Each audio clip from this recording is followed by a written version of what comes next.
Les hyènes sont des carnivores très curieux.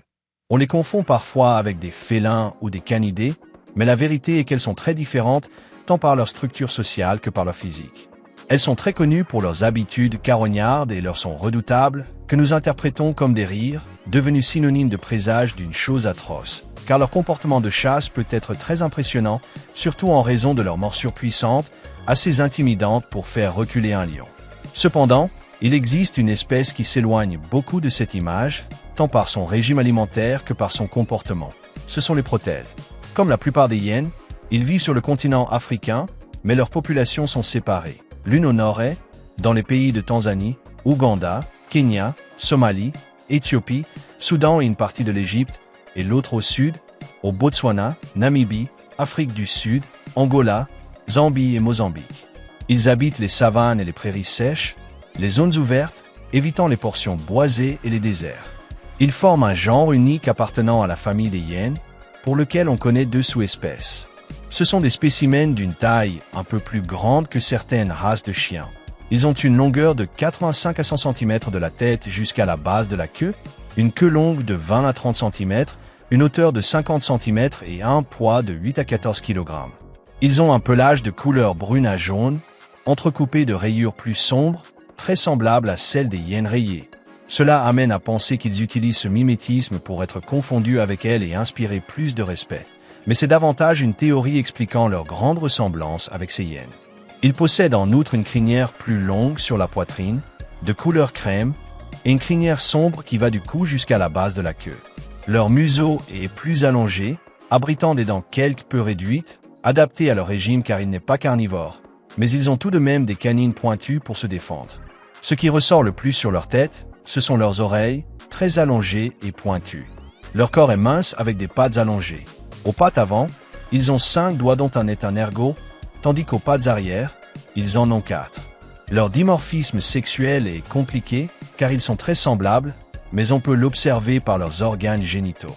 Contrairement aux autres hyènes, ceux-ci sont solitaires ou vivent en couple pendant une grande partie de leur vie, une opposition, car les autres forment de grands matriarcats. Leurs horaires sont très stricts, ils sont nocturnes. Le jour, ils se retirent dans leur tanière pour dormir ou pour échapper à la chaleur. Ils choisissent donc des endroits comme des tunnels ou des grottes pour en faire leur chambre, utilisés jusqu'à 8 semaines, puis ils cherchent un autre endroit, se réinstallant ailleurs. Ils peuvent en avoir jusqu'à 10. En hiver, ils peuvent sortir dans l'après-midi, car la température est plus basse. Leur territoire couvre une étendue de 4 km². Ils en sont très jaloux et, à la moindre intrusion, ils poursuivront l'intrus pour l'éloigner. Ils surveillent leur étendue en patrouillant sur les lieux et en la marquant pour la délimiter, ce qui se fait davantage la nuit, jusqu'à 200 fois.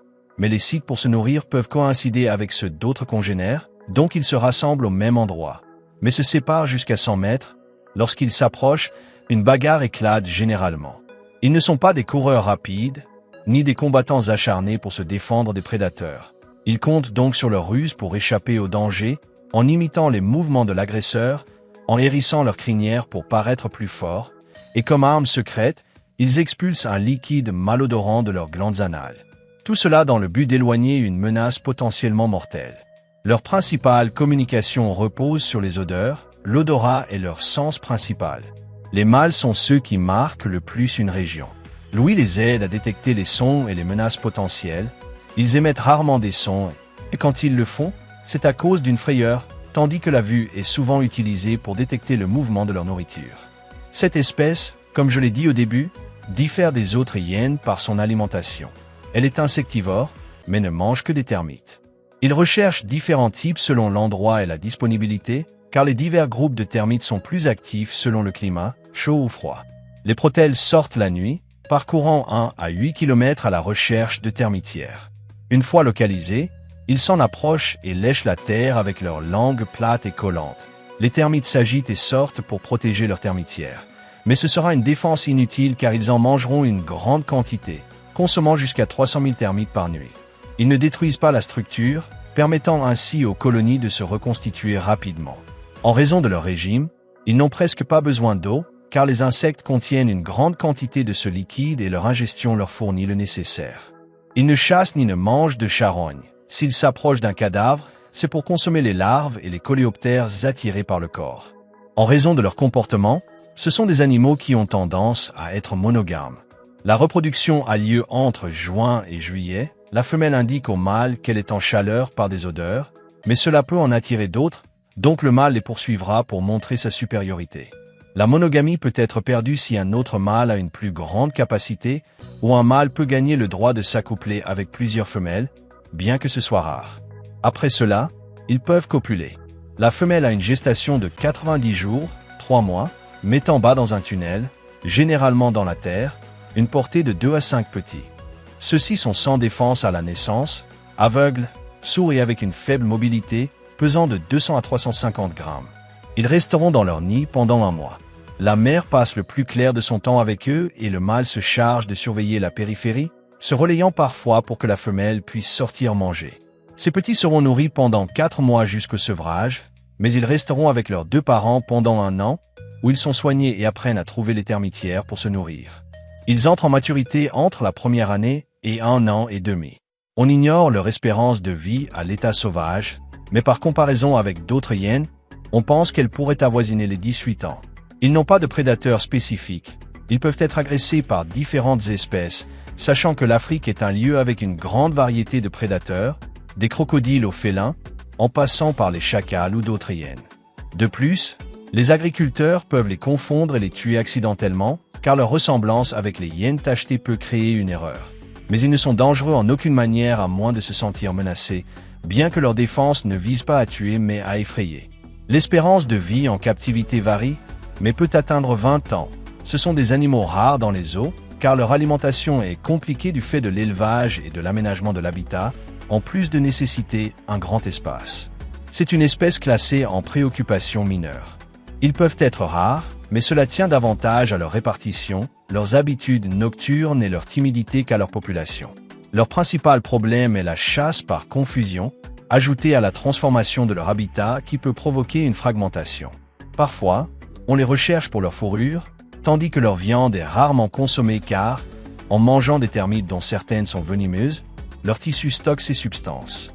De plus, les insecticides sont un danger pour eux, car en affectant les insectes, ils les nuisent directement par intoxication ou indirectement en les privant de nourriture.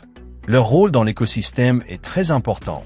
Ils contrôlent les populations de termites, ce qui est d'une grande aide pour les agriculteurs, car ceux-ci protègent leur culture et les animaux d'élevage contre les maladies. Certains l'ont reconnu et les protègent.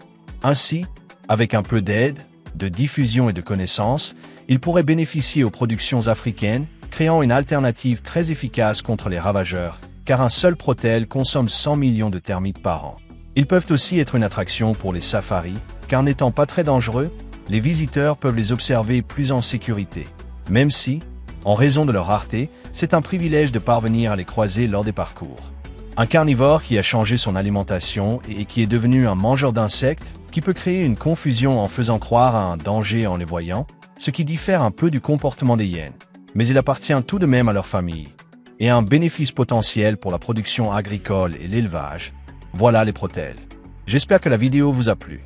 Si c'est le cas, mettez j'aime. Si vous connaissez quelqu'un à qui elle pourrait plaire, partagez-la sur vos réseaux sociaux et n'oubliez pas de vous abonner si vous aimez les animaux. Si vous avez une question, une suggestion, ou si vous voulez simplement commenter quelque chose, n'hésitez pas à le faire dans la boîte de commentaires. De plus, si vous êtes un grand fan de cette chaîne, activez la petite cloche des notifications pour être parmi les premiers à voir les vidéos. Merci beaucoup d'avoir regardé cette vidéo. On se voit bientôt, à plus tard.